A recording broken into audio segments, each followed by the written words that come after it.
Cube.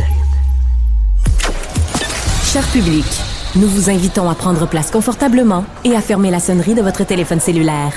En cas d'incident, veuillez repérer les sorties de secours les plus près de vous. Bon divertissement. 1, 2, 1, 2. OK, c'est bon, on peut y aller. Sophie Durocher. Elle met en scène les arts, la culture et la société. Une représentation pas comme les autres. Sophie Durocher.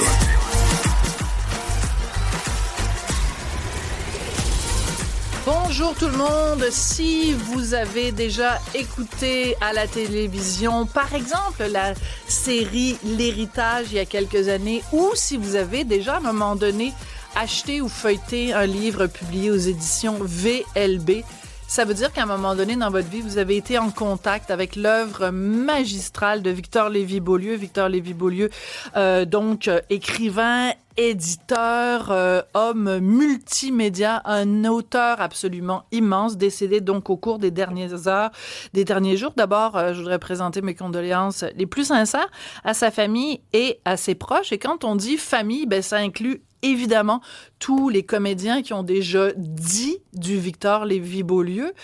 Toi, je me tourne vers toi, Cybèle Olivier. C'est pas un quiz, puis c'est pas pour te mettre mal à l'aise, mais dans ton parcours scolaire, parce que t'es toute jeune, hein, t'as 27 ans, est-ce qu'à un moment donné, on t'a parlé de l'œuvre de Victor Lévy-Beaulieu? Et c'est tantôt, je t'entendais en discuter avec Benoît, et je n'ai pas le souvenir, si je remonte au secondaire, pas du tout, ça c'est certain. Cégep, j'aurais tendance à dire que non plus. Oui, mais tu vois, ça, c'est un des... À un moment donné, la société québécoise va devoir se regarder dans le miroir et se dire, quand on a des grands artistes, quand on a des grands écrivains, quand on a des grands comédiens, comment se fait-il que cette transmission... Puis c'est rien de personnel, hein? La question était très naïve et très sincère. Plutôt, tu disais, je suis certain qu'il y a beaucoup de jeunes, tu sais, X% de la population qui ne savaient pas qui il était, et c'est vrai. Et c'est sûrement vrai. Donc, je sais que c'est quelque chose qui va beaucoup toucher mon premier invité, Yves Desgagnés, acteur, metteur en scène, réalisateur, qui a évidemment bien connu dans plein de situations différentes Victor Lévy-Beaulieu. Bonjour, Yves. Yves, est-ce que tu m'entends? Bonjour, Sophie. Bonjour. Oui, bonjour, Yves. Alors d'abord, mes condoléances. Je t'entends.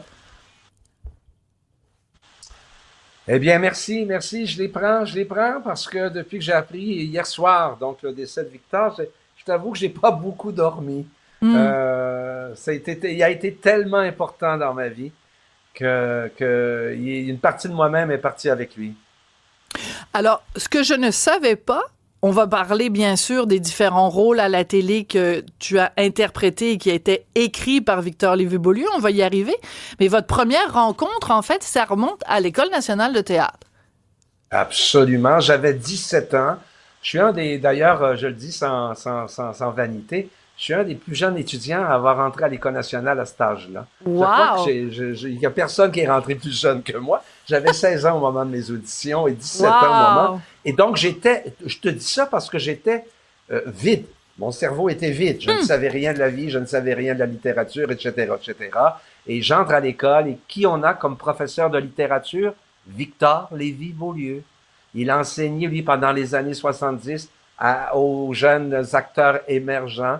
Il y avait lui, puis là, je le dis juste entre parenthèses, Sophie, ça va t'intéresser. Et tout à coup, on ouvre un autre local et c'était notre cours de poésie et qui était donné par Gaston Miron.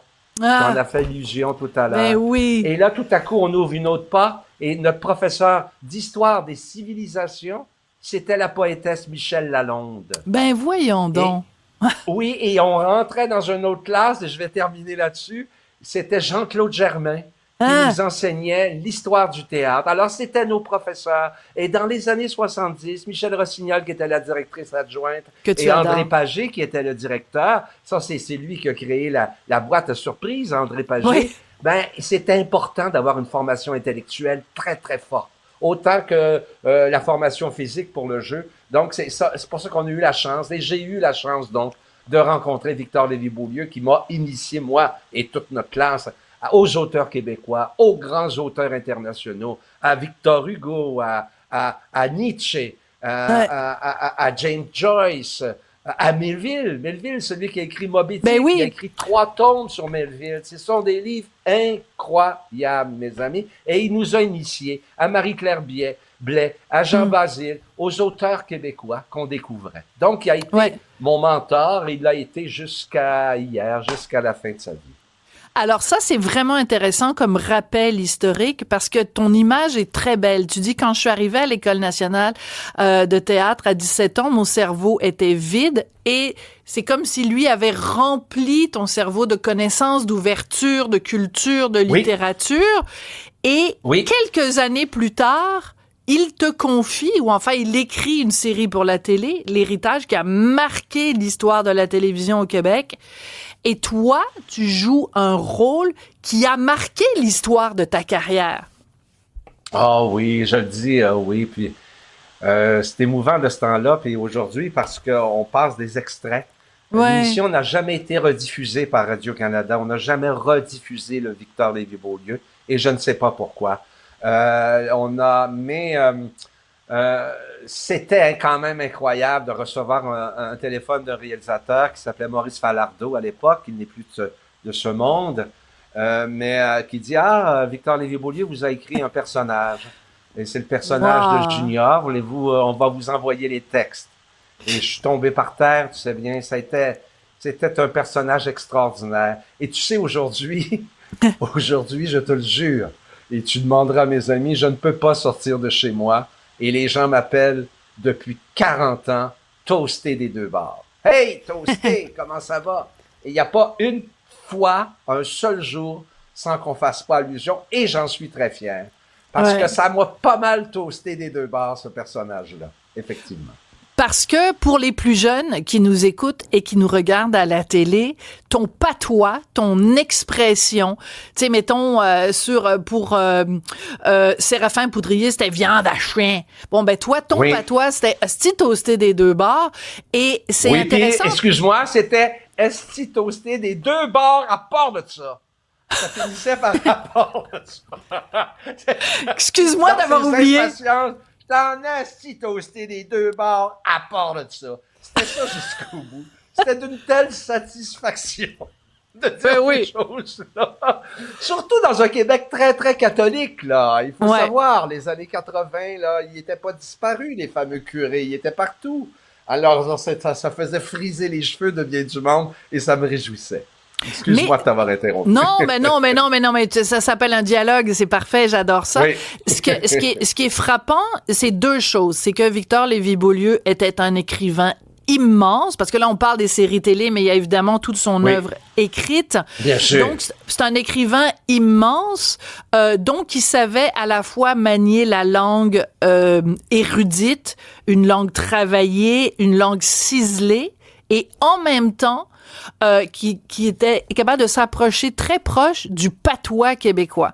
Donc c'est vraiment c'est les deux niveaux de langage qu'il exprimait avec autant de talent pour l'un que pour l'autre.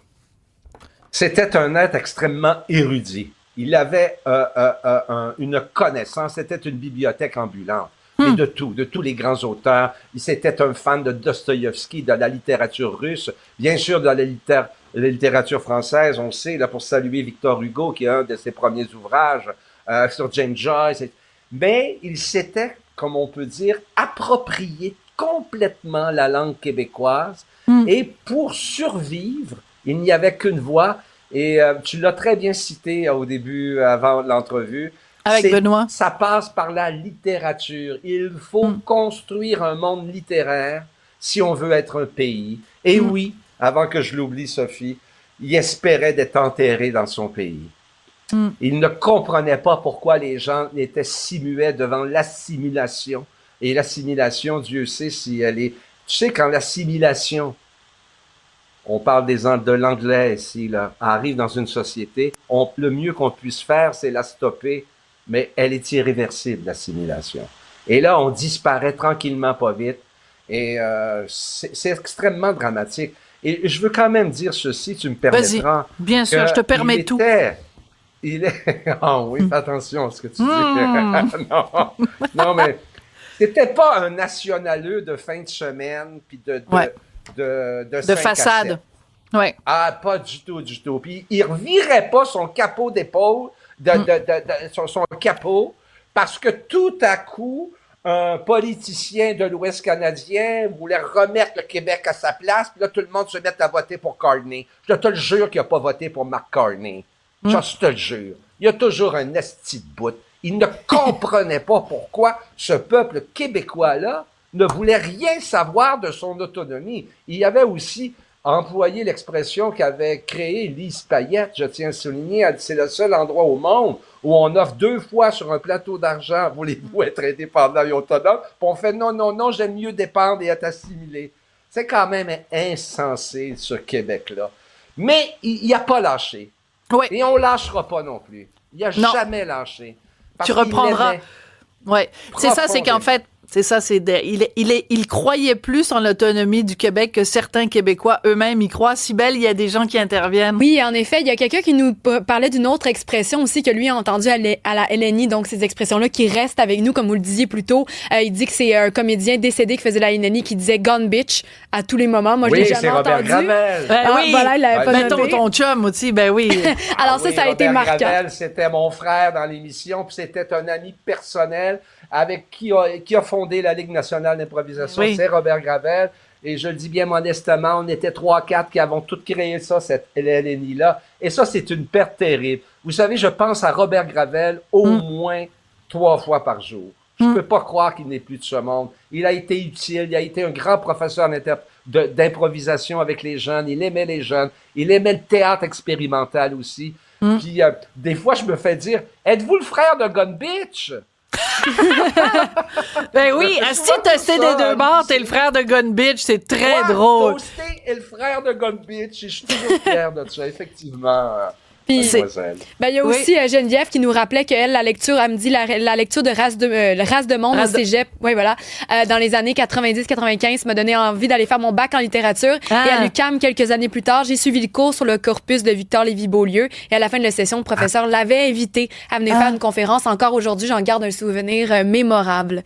Ah, ça doit te toucher, ça, Yves. Ouais. Ça, c'est touchant. Puis en plus, c'est une responsabilité qu'on a. Tu sais, tu parlais des nouvelles générations qui sont souvent pas au courant de ce que nos auteurs font, mais c'est pas la faute aux nouvelles générations. C'est notre responsabilité de transmettre ça à nos jeunes, à nos enfants, à nos étudiants, à nos frères, à nos sœurs. C'est à nous qui savons de transmettre cette littérature-là. C'est pas la responsabilité des jeunes. Yves, j'adore te parler. Je préfère toujours te parler dans des circonstances plus agréables que de nous parler de quelqu'un que tu aimes beaucoup et qu'on aime beaucoup qui serait décédé. Dans ce cas-ci, c'est Victor Lévy-Beaulieu. Écoute, je vais peut-être lancer un appel. J'espère que Radio-Canada va, en tant que diffuseur national, ça a peut-être déjà été annoncé, je sais pas, là, j'ai pas eu le temps de suivre au cours des derniers instants, mais de rediffuser justement, que ce soit l'héritage, que ce soit Bouscotte, peu importe, les autres séries également, qu'on les rediffuse. Absolument. Pour que, justement, nous, on se souvienne, qu'on n'oublie pas. Notre devise, c'est quand même « je me souviens », mais aussi pour que la jeune génération, si tu veux, si on leur donne rien à se souvenir de quoi tu veux qu'ils se souviennent? Voilà. Exact. À un moment donné, là, et puis, comment veux-tu qu'ils construisent quoi que ce soit? Je suis entièrement d'accord. Voilà. Mais je l'ai dit, j'ai passé le message, les émissions de Victor n'ont jamais été rediffusées. Alors, moi, je crois que l'héritage, là, ce serait extraordinaire et les gens vont voir ce que c'est qu'une série avec du contenu. Oh! Voilà, petit message ici. Juste en terminant, on me fait signe que c'est terminé, mais je veux quand même prendre le temps, dans une entrevue avec Chantal Guy à la presse, qui lui demandait est-ce que c'est plus important de mettre au monde une œuvre ou mettre au monde un pays. Victor Lévy-Beaulieu avait répondu, pour moi, les deux vont ensemble. Il n'y a pas de nationalité sans littérature, pas de littérature sans nationalité. Mettez ça dans votre pipe. Et pas de nationalité sans culture. Merci Mettez beaucoup. Mettez ça et fumez ça, mesdames et messieurs. Merci beaucoup, mon beau. Dans la pipe de Victor. Voilà, c'est ça, dans la pipe de Victor. Merci beaucoup, Yves Desgagnés. Merci. À bientôt. Merci. Sophie Durocher. Passionnée, cultivée, rigoureuse. Elle n'est jamais à court d'arguments. Pour savoir et comprendre, Sophie Durocher. Ce matin, j'étais chez le notaire, Cybèle. Oui. Oui, pour la vente de notre condo. Enfin. Et j'avais donc dans mes mains, d'ailleurs, si j'avais mon sac à main avec moi, je l'aurais, je pourrais te le montrer. Bourse. Mon contrat de mariage. Un beau contrat notarié, comprends-tu? Les futurs époux, la future épouse, les droits, les obligations. Le prenup. Il y a 22 ans, il n'y a pas de prenup, mais il y a 22 ans, je me suis mariée avec l'homme le plus merveilleux du monde, mais c'est pas tout le monde qui est marié. Il y a des gens qui disent « Ah non, moi, le mariage, pas pour moi. » Très correct. Vous êtes conjoint de fait, bien évidemment. Tout ça va changer à partir du 30 juin parce qu'il y a pas mal de conséquences pour les finances personnelles, les REER, le testament et tout ça. Et comme chaque fois qu'on a des bonnes questions financières, on se tourne vers Fabien Major, qui est planificateur, chroniqueur financier. Bonjour, Fabien. Ah, moi, je ne vous entends pas, par contre, Fabien.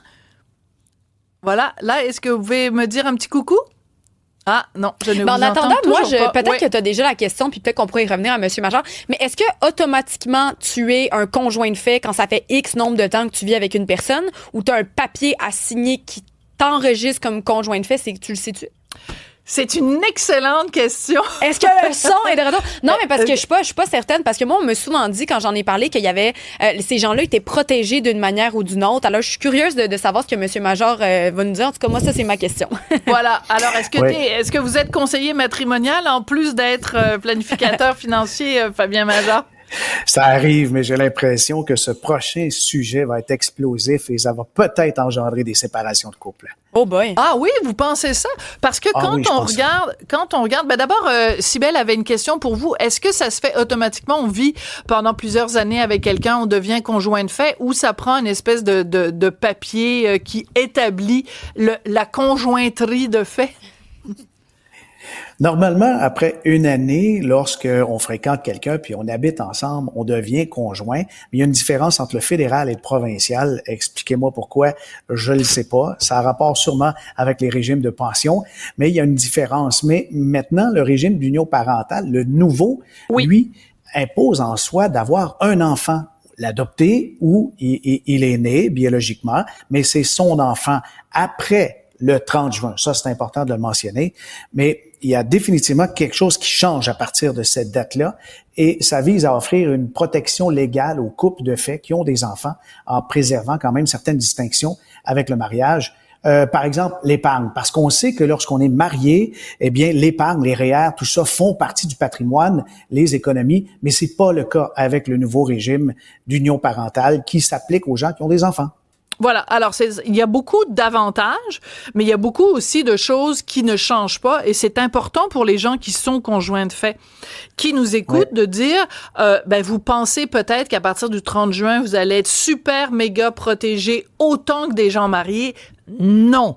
Parce que sinon, si c'était exactement la même protection, alors pourquoi il y aurait aucun avantage à se marier ou il y aurait aucun désavantage à ne pas être marié? Ça coûte moins cher. Voilà, oui, ben c'est sûr, mais quand même, il y a d'autres engagements. Par exemple, bon, il y a toute une liste, mais je vais vous dire, Fabien, lesquels moi sont venus me chercher. Par exemple, quand on est marié et qui a un patrimoine, ben le REER fait partie de ça. Mais là, dans ce cas-là, le REER n'en fait pas partie. Donc, pour quelqu'un qui aurait vraiment zéro REER avec un conjoint qui en a beaucoup, au moment de la séparation, bye-bye, là. Oh oui, et c'est pour ça que c'est important de mentionner que ça ne règle pas tout, mais ça règle quelque chose et ça implique, je crois, une saine discussion. L'histoire d'avoir, comme Sophie, avec Richard, vous avez un contrat de mariage, tu l'as mentionné en préambule, mais il existe des contrats d'union, même si on n'est pas marié. L'union avec des conjoints de fait, on peut se faire un contrat, puis à ce moment-là dire, écoutez, moi je reste à la maison, je m'occupe des enfants et tout. On a convenu d'une entente, mettons-la sur papier, allons chez le notaire. Et le fait que je m'occupe de la famille comme ça, il y a un enrichissement peut-être indu qui favorise un autre conjoint, mais on peut l'établir. Mais ça, c'est clair que ça va partir d'une discussion qui est vraiment à propos. Est-ce que je me trompe, Fabien, ou tout ça, là, ça origine, en fait, de la fameuse affaire Éric et Lola. On se rappelle, un couple qui s'était déchiré devant les journaux. Ils n'étaient que conjoints de fait, puis je dis pas ça de façon négative, ou c'est un état de fait. Ils étaient conjoints de fait, pas mariés. Et elle, au moment de la séparation, demandait des tonnes et des tonnes d'argent parce que lui était, et l'est encore, immensément riche. On n'a pas le droit de dire qui sont Éric et Lola. Ce sont des pseudonymes. Mais cette cause-là avait marqué les esprits parce qu'on se disait, cette femme-là n'est pas protégée. Donc, on essaye un petit peu, avec cette nouvelle mesure, de corriger les choses. Mais, par exemple, la valeur de ce qui est acquis à partir du 30 juin fait partie du patrimoine familial. Mais, par exemple, une succession n'en fait pas partie. Ça, c'est bizarre. Oui. En fait, non. Même en l'absence de testament, le conjoint survivant va hériter du tiers de la succession, mais avant ça, il n'y avait pas droit à rien. Et les 2 tiers vont aux enfants, sans testament. Donc, il n'y avait pas de droit auparavant. Mais maintenant, il y en a un. Mais c'est sûr que l'affaire Lola a fait réfléchir ceux qui font nos lois. Et puis, on a comparé avec l'Ontario pour se rendre compte qu'il y avait de meilleures protections dans d'autres provinces et fallait faire quelque chose pour éviter un appauvrissement indu. Puis on sait, c'est les enfants qui subissent la plupart du temps. Oui, et bon, malheureusement, quand même, mathématiquement, souvent, beaucoup plus les femmes qui s'appauvrissent lors d'une séparation. C'est pas un divorce, évidemment, dans ce cas-là, les gens sont pas mariés, mais lors d'une séparation. Ouais. Autre chose qui m'a frappé, Fabien, quand je regardais la liste des différences ou de la liste des mesures, la question de la pension alimentaire. C'est-à-dire que quand on est marié, qu'on se sépare, il y a des obligations. Des fois, ça peut être la fille avec le gars. Hein. Moi, je connais un couple où elle fait beaucoup plus d'argent que lui, et quand ils se sont séparés, elle a dû lui payer une pension alimentaire, puis évidemment, il y a la pension aux enfants. Mais dans ce cas-ci, il n'y aura pas ça pour les conjoints de fait, donc, même avec une union parentale. Effectivement, parce que ça vise principalement la protection de la résidence familiale, les résidences familiales, les véhicules, et on sait que la résidence, c'est ce qui prend le plus de valeur souvent dans une union. Et à partir donc du 30 juin, la valeur qui sera accumulée va devoir se partager en 2. Il y a certaines exclusions comme les apports monétaires avec des dons, des héritages dont on est capable de prouver la provenance. À ce moment-là, évidemment, ça va être soustrait du calcul, mais c'est déjà un grand pas en avant, cette forme de protection-là.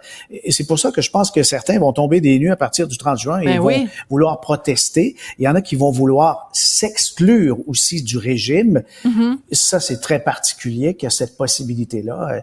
J'en suis un peu désolé, mais voyez, il y aura des discussions parce que définitivement, c'est une portée très importante, même si elle est restreinte, puisque l'épargne, les fonds de pension n'en font pas partie. Oui. Alors ça, c'est important. Si vous pensez être protégé, nul n'est censé ignorer la loi.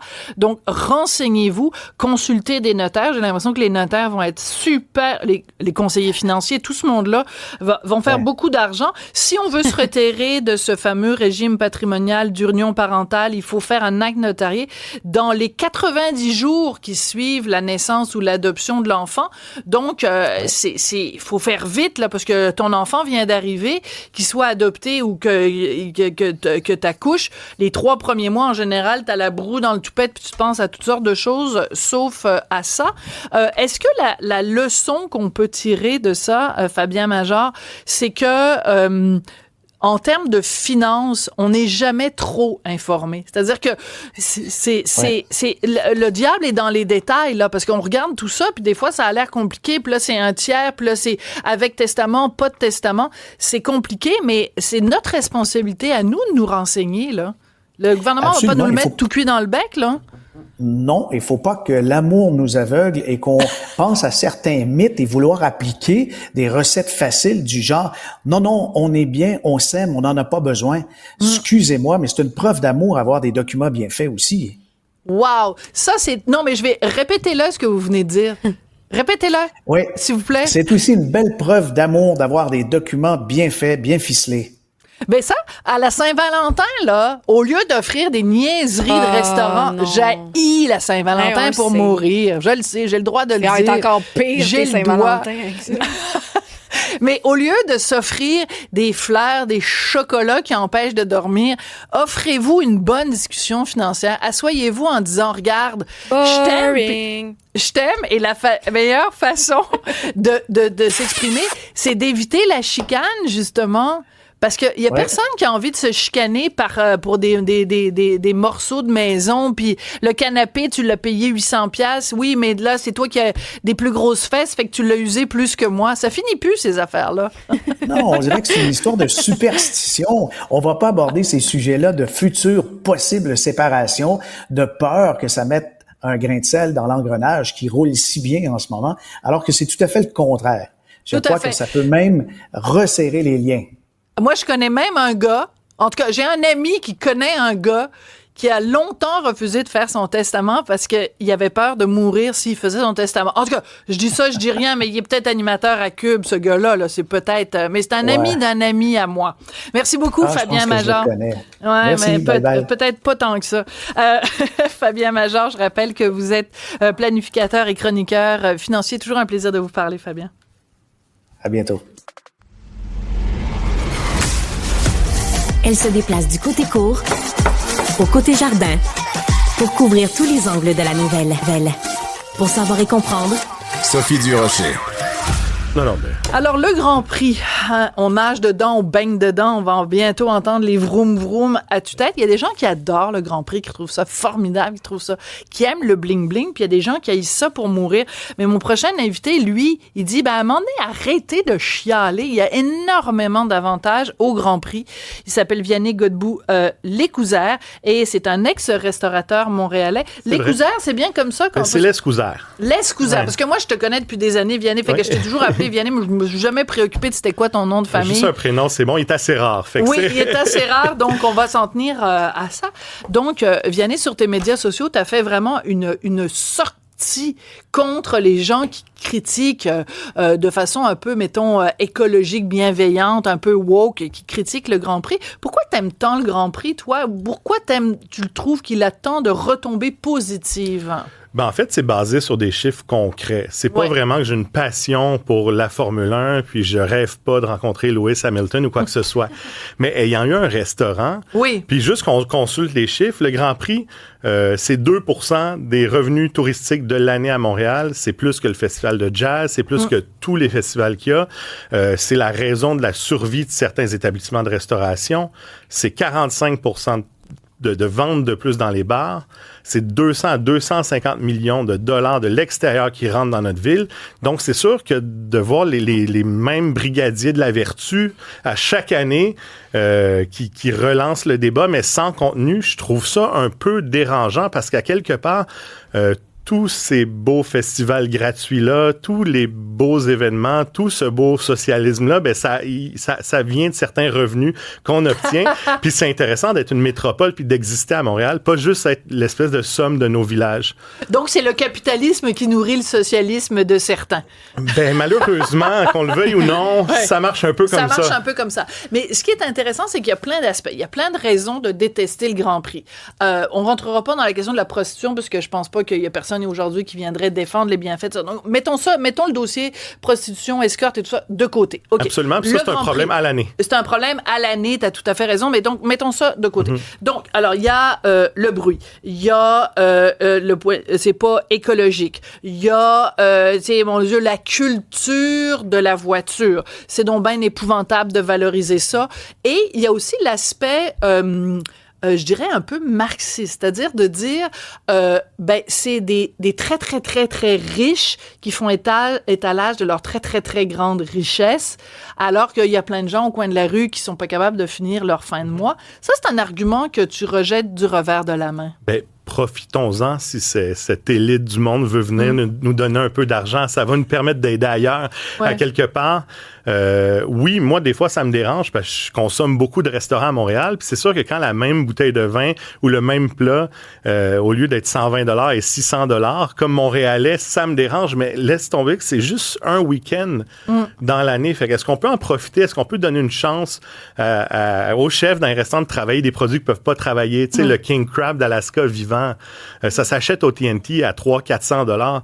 Il y a pas les clients à l'année pour manger ça. Ça, c'est un très, très bon argument. Parce que c'est sûr que comme restaurateur, c'est intéressant de travailler avec des produits de luxe, mais le Québec, on est riche Attends, je vais me tromper. Attention, Hugo, je vais me tromper dans une histoire. Donc, au Québec, on est pauvre en riche et on est riche en pauvre. On n'est pas Los Angeles, on n'est pas Dubaï non plus. On n'a pas un bassin énorme de gens qui raffolent de produits de luxe. Donc là, on a en un week-end, en effet, plein de gens qui consomment des produits de luxe. Donc, profitons-en. C'est le week-end, on peut faire du tourisme dans notre propre ville. On est comme étranger chez nous. Mais c'est un week-end par année. Puis, à quelque part, comme on a mentionné, c'est 6 000 emplois temporaires quand même que ça crée. Fait que, tu sais, il y a plein de données qui sont statistiques, qui sont vraies, qui sont indébattables. Puis après, de voir certaines personnes se plaindre année après année, mais sans contenu, c'est là que je trouve que c'est un débat qui est recyclé complètement.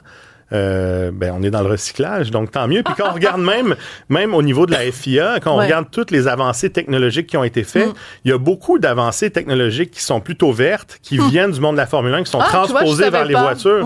Parce que ça fait assez longtemps que les Formule 1 roulent en hybride. Puis là, je veux pas trop m'avancer parce que j'ai dit que j'étais pas un grand fan, je suis pas un grand spécialiste, mais à la lueur de ma publication, il y a des gens qui ont mis en lien toutes les mesures écologiques qui ont été prises en Formule 1. Puis il y en a quand même beaucoup, puis ils sont bien réels.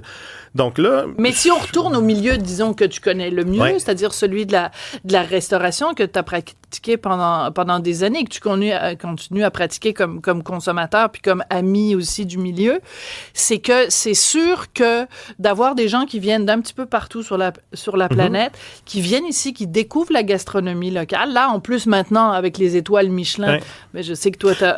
Bon. Partagé, mais c'est une bonne chose qu'ils soient là. C'est une bonne chose qu'ils soient là, mais t'es pas d'accord avec ceux qui ont été choisis. Parce que régulièrement, au cours des dernières semaines, t'as dit comment ça se fait qu'un tel est pas là, comment ça se fait que Mousseau est pas là, comment ça se fait que, etc. Là. En comparaison, puis on s'éloigne, mais je trouve que, vu certains qui ont été choisis, il y en a que c'est inadmissible qui n'aient pas été choisis. Si le guide est arrivé, avait dit, cette année, il n'y a pas d'étoilé, on se reprend l'année prochaine, parce que tout le monde fait du bon travail, on donne des recommandations, travailler plus fort, ça va être ça. Là, c'est que j'ai l'impression, puis on est quand même la seule ville, en passant, qui a été visitée par des inspecteurs belges et français, alors, la seule comparaison à Toronto et Vancouver qui ont été visités par des inspecteurs nord-américains. Fait que oui! C'est nos cousins qui ont dit, en bon colonisateur, allons voir ce que les petits cousins savent faire à cause de la langue française et tout ça. Donc, c'est sûr qu'il y a une approche qui est très différente. C'est sûr. Parce que, excuse-moi, mais je suis née en France puis je suis très fière de cet héritage-là. J'ai la double citoyenneté. Oui, c'est ça. C'est pour ça que je te dis ça. C'est qu'en fait, on est vraiment plus nord-américain qu'européen. On est un heureux mélange des deux, mais notre cuisine, tu sais, c'est quand même... Culture. Ça aurait pris des nord-américains pour comprendre le genre de cuisine un peu on est un peu trop punk. Sur le site dont vous faisiez référence dans vos commentaires, je suis allée voir, donc je suis sur le site de la Formule 1 du Grand Prix du Canada et entre autres, parmi tous les éléments en lien avec l'électrification de plein d'endroits, les garages, les lumières d'ailes et tout ça, ils font même la relocalisation des marmottes pendant l'événement. Alors, pour les environnementalistes, sachez-le, les animaux ne sont pas blessés. Non, attends, c'est comme quand tu vas voir un film, puis à la fin, c'est marqué « Aucun animal n'a été blessé. Voilà. » alors, on pourrait faire ça à la fin du Grand Prix. « Aucune marmotte n'a été... non, c'est pas ça que je voulais dire. Aucune marmotte n'a été... abîmée. Oui, abîmée. Abusée. Aplatie. Mais bref, le Grand Prix, on devrait en être fiers. Oui. Il n'y a pas beaucoup de villes dans le monde qui peuvent se vanter d'avoir un événement de cette envergure-là. Puis on devrait le chérir, l'entretenir. Puis c'est vrai que c'est dérangeant, ça fait du bruit, il y a plus de trafic. Dans notre routine, là, ça choque, mais autant qu'un tour de l'île ou autant, mais il y a plus de retombées économiques. On en a besoin, on n'est pas une ville qui est riche. D'accord. Donc, alors, il y a une collègue à nous dans le Journal de Montréal qui a écrit un texte qui fait beaucoup jaser, où elle a dit, moi j'ai honte, je suis pas contente parce que ça ne représente pas les valeurs de la ville de Montréal. Moi, je voudrais lui répondre très, très poliment puis très gentiment. C'est une collègue, fait qu'entre collègues, on peut se répondre. C'est que moi, ce que j'aime de Montréal, c'est la variété. Montréal, c'est bling-bling et c'est le plateau woke. C'est Outremont ma chère, puis c'est Outremont cachère, puis c'est Outremont pas cher, puis c'est, c'est Hochelaga, puis c'est varié, Montréal. C'est pas juste une affaire. Fait que oui, il y a du Montréal bling-bling, mais il peut y avoir du Montréal bling-bling puis du Montréal Birkenstock aussi, là. Tout le monde a le droit d'exister ensemble. Voilà. Puis, on peut cohabiter, ça existe aussi. Ouais. Puis ça, je pense que ça évoque peut-être une autre problématique. Ouais. Alors, beaucoup de gens ont réagi à ta publication, Vianney. Tu dirais statistiquement plus de gens qui sont d'accord ou en désaccord avec toi? Il n'y a pas vraiment de gens, je pense quelques exceptions, puis dont l'argumentaire est aussi vide que l'article sur lequel j'ai commenté. Je m'excuse, mais au moins, c'est une bonne chose. Ça nous permet de remplir le contenu avec des statistiques claires. Ouais. Mais c'est très dur de ne pas être en accord. Puis c'est sûr que j'ai aussi des gens qui me suivent sur mes réseaux sociaux, beaucoup de restaurateurs puis qui comptent là-dessus. Puis, tu sais, après le fiasco de l'année passée, on voit même Sandra Ferreira du Ferreira a commenté. Puis, tu sais, c'est des gens... Mais rappelle pour ceux qui ont oublié ce qui s'est passé l'année dernière avec les restaurants pendant le Grand Prix. Ben, c'était assez épouvantable, en fait, sur la rue Peel, en pleine fin de semaine du Grand Prix, qui est un peu, c'est le Super Bowl de la restauration, c'est là que tout se passe. On a un service incendie municipal qui a décidé de fermer les terrasses, de sortir les gens, d'arrêter leur souper net. Pour des raisons de sécurité, en lien avec des fleurs qui est accrochées. Une absurdité totale où on a un peu fait absence des terrasses avec comme des espèces de toits là, qui auraient pu, théoriquement, peut-être qu'en effet, leur zèle était justifié. Peut-être qu'en effet, ils ont peut-être sauvé des vies. Peut-être qu'il y a en effet un incendie qui serait produit puis qu'il y a peut-être des gens qui seraient décédés ou qui auraient été blessés. Moi, je préfère toujours donner... Tu sais, moi, je suis une obsédée des incendies. J'ai peur de ça comme de la peste. Et donc, je me dis, vaut mieux errer du côté de la surprotection plutôt que de l'autre côté, parce qu'on niaise pas ça avec ça, les incendies. Mais je comprends que le timing n'était pas bon. Le timing n'était pas bon. Puis après, moi, j'ai visité ces terrasses-là, puis je veux dire que s'il y a un incendie puis on n'arrive pas à fuir alors que c'est ouvert à grandeur, c'est de la sélection naturelle rendue là. Ah! Mais deuxièmement, non, mais la deuxième chose, c'est que quand on veut hypothétiquement sauver des vies, tu sais, de l'autre côté, on fait mourir des gens de faim. Parce que ces restaurants-là, ils ont des loyers immenses, puis ça fait partie de leur plan d'affaires, le Grand Prix. T'as raison. Mais c'est la planification aussi là-dedans. Là. Venez faire les vérifications quelques jours avant, 1 jour, 2 jours avant, puis après ça, tout le monde a la paix là, pour le week-end. Il y a probablement, je voudrais pas être mauvaise langue, il y a peut-être une administration municipale... Je veux pas être mauvaise langue, mais si vous mourrez dans un incendie, peut-être parce que vous aviez pas d'affaires à être sur Terre. Non, mais je veux pas être de mauvaise langue pantoute, il y a peut-être une administration municipale qui aime pas le Grand Prix, qui était contente de s'excuser après, mais de saboter sur le coup. Mais dans les commentaires, il y a Vianney for mayor qui a été... oui, c'est bon, ça. Les prochaines élections municipales. J'ai eu une vie trop tumultueuse pour ça. Merci, Vianney. Vianney, je vais prononcer ton nom de famille comme il faut. Godbout, l'escousin. Bravo. Merci.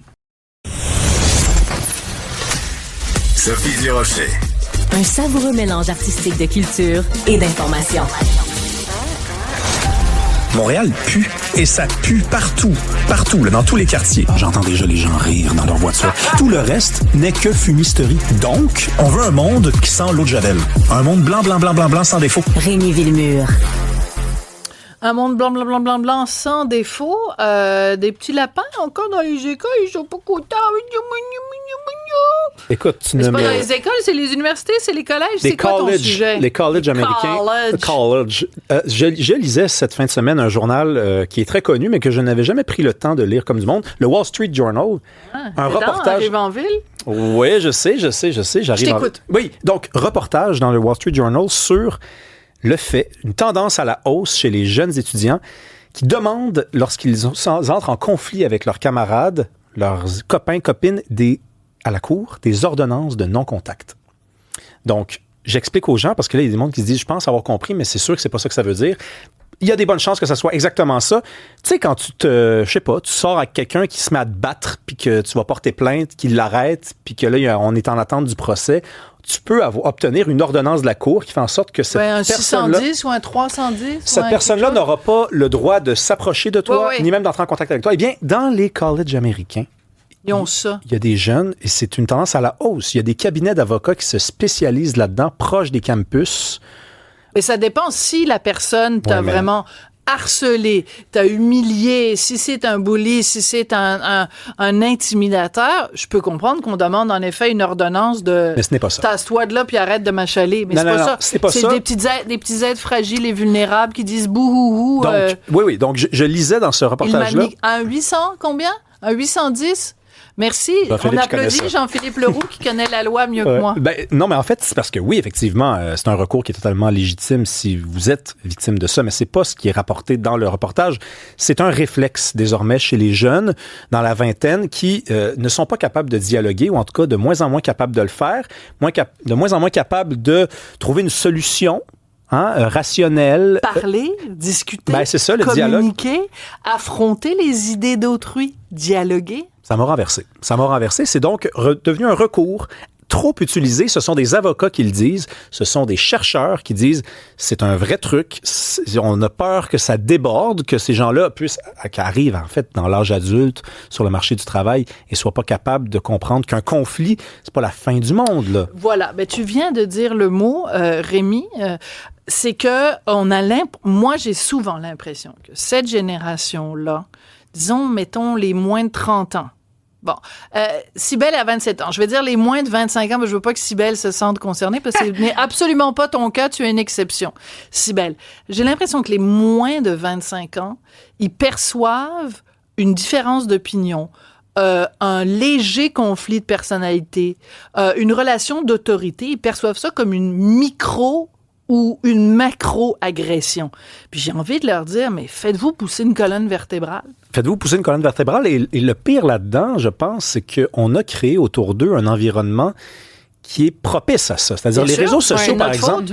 Les réseaux sociaux, on va se le dire, là, oui, ça nous a permis de communiquer avec la personne que tu as rencontrée sur la plage il y a 5 ans dans un resort puis qui habite à l'autre bout du monde. Puis oui, vous avez gardé contact, sauf que tes meilleurs amis, tu communiques moins avec eux depuis que tu as des réseaux sociaux. Très bon point. Parce que tu les vois moins. Et donc, tu sais moins comment ça se passe. Parce que, par exemple, ça commence à la cour d'école. Dans la cour d'école, tu te chamailles, tu t'approches, lui, il m'a parlé, pourquoi tu n'as pas parlé à lui? Et dans mon vieux temps, on savait comment gérer ça, ou si on savait pas comment le gérer, il y avait une figure d'autorité qui arrivait, qui nous pognait par le cou l'un puis l'autre, qui nous séparait, puis qui disait allez et ne pêchez plus, allez régler vos affaires. Mais maintenant, on encourage le monde à se plaindre. Tu sais, les jeunes ou tout, c'est vraiment, on va prendre vraiment l'entièreté de ce qu'ils ont à nous dire, puis qu'est-ce qui s'est passé, puis raconte-moi, puis tu sais, au lieu de peut-être les encourager à régler leurs conflits eux-mêmes, puis à dire là, votre affaire, c'est bébé, allez vous parler, réglez vos trucs, puis peut-être que ça, c'est le symptôme des gens qui vieillissent, puis c'est encore mais fais ça, puis c'est le bitchage à son paroxysme. Là. Si j'étais venu vous dire aujourd'hui que les jeunes font de plus en plus appel à des médiateurs, par exemple, ça serait pas la même nouvelle, parce que ça voudrait quand même dire qu'ils ont besoin, ça serait déjà un problème et un désastre, on s'entend bien, mais ça voudrait dire qu'ils sont prêts à dialoguer, mais il faut qu'il y ait quelqu'un au milieu. Là, c'est pas ça.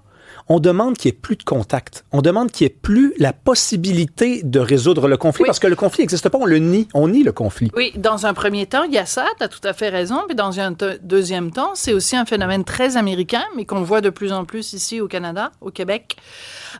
C'est la judiciarisation de tout. Bon point. C'est au lieu de régler quelque chose qui pourrait très bien se régler en médiation ou se régler à l'amiable, c'est on va se voir à la cour. On va se voir à la cour, je t'envoie une mise en demeure. La mise en demeure, c'est comme une boîte de Cracker Jack. Là, c'est constamment des recours à ça. C'est ça, c'est parce que là, je veux dire, là, on a l'air de parler comme si il y a rien de grave qui arrive, mais quand même au Québec, là, je suis sur le site du gouvernement puis ils disent que quand on veut obtenir un 810 au Québec, les policiers doivent enquêter pour déterminer si vous avez été victime d'un crime ou si votre situation remplit les conditions.